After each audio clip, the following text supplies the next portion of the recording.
Hi hello எல்லாருக்கும் மிகப்பெரிய வணக்கம் சொல்லிட்டு வந்தாச்சுங்க உங்க ஆர்ஜே பொறுக்கோ. என்ன மூவி ரிவ்யூவோட வந்திருக்கேன் அப்படின்னு பார்த்தீங்கன்னா ஏஆர்எம் அஜயனோட 2ஆம் திருட்டு அப்படின்ற படத்தோட ரிவ்யூவோட வந்திருக்கேன். இது மலையாளம் தமிழ் ரெண்டுத்துலையுமே ரிலீஸ் ஆயிருக்கு நேற்று.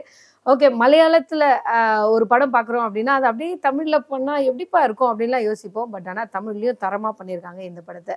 இந்த படத்தோட ஆக்டர்ஸ் யாருன்னு பார்த்துருவோம். இந்த படத்தில் டொவினோ தாமஸ், கிருத்தி ஷெட்டி, அப்புறம் பேசில் ஜோசப், ஐஸ்வர்யா ராஜேஷ், ரோஹிணி இவங்க எல்லாரும் நடிச்சிருக்காங்க.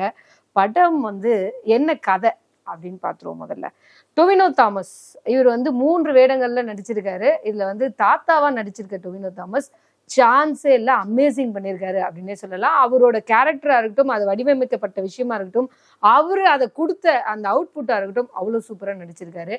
தாத்தா ஒரு திருடனா இருக்காரு. பேரனுக்கு அந்த ஊர்ல தாத்தா திருடன் தானே, பேரனும் அதே மாதிரி தான் இருப்பான் அப்படின்னு சொல்லி அந்த குடும்பத்தை திருட்டு குடும்பம் அப்படின்னு சொல்லிட்டு நம்ம ஹீரோ டொவினோ தாமஸை சொல்றாங்க. அவங்க அம்மா ரோகிணி அவங்க ரொம்ப வருத்தப்படுறாங்க. நீயாவது கொஞ்சம் நல்லா, அவர் எலக்ட்ரிஷியனாக தான் இருக்காரு, திருட்டெல்லாம் பண்ணல. பட் ஆனால் அவரோட நண்பர் பண்ற திருட்டெல்லாம் இவர் மேல பழி வந்துருது. ஸோ அதனால இவரை திருடனாவே பாக்குறாங்க. அந்த ஊர்ல இருக்க ஒரு பெரிய குடும்பத்துல இருக்க நம்ம ஹீரோயின் கிருத்தி அவங்களும் இவங்களும் லவ் பண்றாங்க. அவங்கள பார்க்கறதுக்காக இவர் திருட்டுத்தனமா போறாருல, இதுதான் இவர் பண்ற திருட்டா இருக்கு. திருட்டுத்தனமா அவங்கள போய் பார்க்கறது. அவங்க 2 பேருக்கு உண்டான அந்த கெமிஸ்ட்ரி ரொம்ப அழகாவே இருக்கு. ஹீரோயின் மலையாளம் சொல்லும் போதே மலையாளத்துக்கான அந்த ஒரு பாவை, அந்த ஒரு அழகு, இது எல்லாமே அம்சமா இருக்கு அந்த பிள்ளைகிட்ட அப்படின்னு சொல்லலாம். இவங்க 2 பேரோட காம்பினேஷன் ரொம்ப நல்லாவே இருந்தது. ஓகே, திருடனா சித்தரிக்கப்படுற இவர் அந்த கிராமத்துல எது காணாம போனாலும், மோட்டர் காணோம் எது காணோம்னாலும் இவரை தான் சொல்றாங்க. பட் இவருக்கும் அவங்க அம்மாக்கும் அது மிகப்பெரிய வருத்தமா இருக்கு. இல்ல இவர் நான் எப்படியாவது ஒரு டிஎன்பிஎஸ்சி படிச்சு ஒரு நல்ல வேலைக்கு போகணும் அப்படின்ற ஒரு மோட்டோல இருக்காரு. ஸோ இதுக்கு நடுவில் நம்ம வில்லன் என்ட்ரி. வில்லன் என்ன பண்றாரு அப்படின்னா, அவர் ஒரு யூடியூப் வச்சிருக்கிறதாவும், அது அந்த கோயிலோட திருவிழாவை வீடியோ எடுக்கிறதுக்காக வந்திருக்கிறதாவும் நம்ம ஹீரோயின் வீட்டுக்கு வராரு. ஆனா அந்த வில்லன் ஒரு ட்விஸ்ட் நடக்குது. அந்த இடத்துல ஒரு விளக்கு வேணும், அந்த விளக்கு உன்னாலதான் கண்டுபிடிக்க முடியும்னு ஹீரோ கிட்ட சொல்றாப்ல. ஏன் ஹீரோவால கண்டுபிடிக்க முடியும் அப்படின்றது தான் நிறைவான மீதி கதை. நீ கண்டுபிடிச்சு கொடுக்கணும், அப்படி இல்லைன்னா நீ பண்ண ஒரு திருட்டை நான் வீடியோ எடுத்து வச்சிருக்கேன், அதை ஊர் மக்கள் கிட்ட காமிச்சிருவேன். ஏன் அப்படின்னா, இவர் பண்ற திருட்டுக்கு எந்த ஆதாரமும் இல்லைன்றதுனால போலீஸ்ல பிடிக்க முடியல. அதனால அந்த ஆதாரத்தை நான் வச்சிருக்கேன், உன்னை மாட்டி விட்டுருவேன்னு நம்ம வில்லன் சொல்ல ஹீரோ பயந்து போய் அந்த விளக்கை தேட ஆரம்பிக்கிறார். ஏன் அந்த விளக்கு அவ்வளவு முக்கியம், அந்த விளக்குல அப்படி என்ன இருக்கு அப்படின்றது தான் கதையோட நிறைவான மீதி பகுதி. அந்த தாத்தா ஏன் திருடனா இருந்தாரு, அந்த திருடனா இருந்த அந்த தாத்தா என்னத்தை திருடி கடைசியா மாட்டினாரு, அவங்களுக்கு உண்டான அந்த காம்பினேஷனான கதை அது ரொம்ப அற்புதமா இருந்துச்சு. அந்த தாத்தாவும் அவங்க பாட்டியும் அவங்க 2 பேருக்கும் உண்டான அந்த காதலை சின்னதா சொல்லியிருக்காங்க. அது அவ்வளோ அர்த்தம் உள்ளதா சொல்லியிருக்காங்க. இவர் திருட போன ஒரு இடத்துல ஒரு விஷயத்த திருடிட்டு வர்றாரு. அந்த இடத்துல திருடனா இருக்கிறவனுக்கு எவ்வளவு அறிவு வேணும் அப்படின்றதையும் அங்க காமிச்சிருக்காங்க.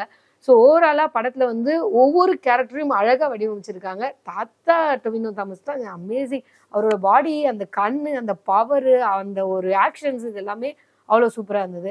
படத்துல சிஜின்னு சொல்லப்படுற விஷயங்கள் ரொம்ப அருமையா பண்ணியிருந்தாங்க. 3Dல தான் பண்ணியிருக்காங்க. ரொம்ப சிம்பிளான சிஜி தான்.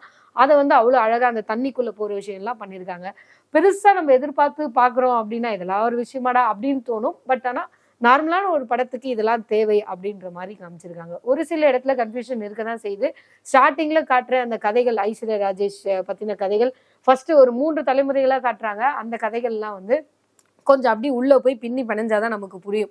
ஃபர்ஸ்ட் ஆஃப் ஃபுல்லா கதை கொஞ்சம் அப்படியே ஸ்லோவா போயிட்டே இருக்கு. ஏன்னா இந்த கதை என்ன, இந்த ஊர் மக்கள் யாரு, இவங்க ஏன் 2 பேரும் காதலிக்கிறாங்க, இந்த கேரக்டர் யாரு இப்படின்னு சொல்றதுக்கே ஒரு பாதி ஆஃப் போயிடுச்சுன்னு சொல்லலாம். ஆனால் செகண்ட் ஹாஃப்ல அந்த ட்விஸ்ட் ரொம்ப நல்லா இருந்தது. எதுக்காக இவங்க இதை டிராவல் பண்றாங்க அப்படின்ற விஷயங்கள், கிராமத்துக்கே உண்டான இந்த கேரளால அந்த மலையாளிஸ் பண்ற அந்த விஷயங்கள் நிறைய உள்ள இன்புட்ஸ் நிறைய இருக்கு. ஸோ இதெல்லாம் சேர்ந்த இந்த படத்தை நீங்க உங்களுக்கு வேணும்னா மலையாளத்துல போய் பாருங்க. இல்ல நான் தமிழ்ல தான் பார்ப்பேன்னா தமிழ்லயும் பார்க்கலாம். மியூசிக் கண்டிப்பா சொல்லி ஆகணும். இந்த படத்துக்கு தேவையான பேக்ரவுண்ட் மியூசிக் ரொம்ப அழகா போட்டிருக்காங்க. நிறைய பாசிட்டிவ்ஸ் இருக்கிற மாதிரி நிறைய நெகட்டிவ்ஸ் இருக்கதான் செய்யுது. படத்துல கொஞ்சம் லேக் இருக்கதான் செய்யுது. ஒரு சில இடங்கள்ல நிறைய கதாபாத்திரங்கள் கொஞ்சம் இருந்தாலும் இவங்க என்ன பண்றாங்கன்னு எதுவும் இல்லாம மேன்போக்கா இருக்கு. ஒரு ஹீரோயின் லவ் பண்றாங்கன்னா அவங்க அப்பா எவ்வளவு ஸ்ட்ரிக்டா இருக்கணும், ஸ்ட்ரிக்டா தான் இருக்காரு. ஆனா அதை ரொம்ப நம்மளோட கனெக்ட் பண்ணிக்க முடியல. கொடுமைப்படுத்துறாங்கடா அப்படின்ற மாதிரியும் கனெக்ட் பண்ணிக்க முடியல. எங்க இடத்துலயும் ஒரு எமோஷனா கனெக்ட் பண்ணிக்க முடியல. ஸோ இது இந்த படத்துல ஒரு பெரிய மைனஸ் அப்படின்னு சொல்லலாம்.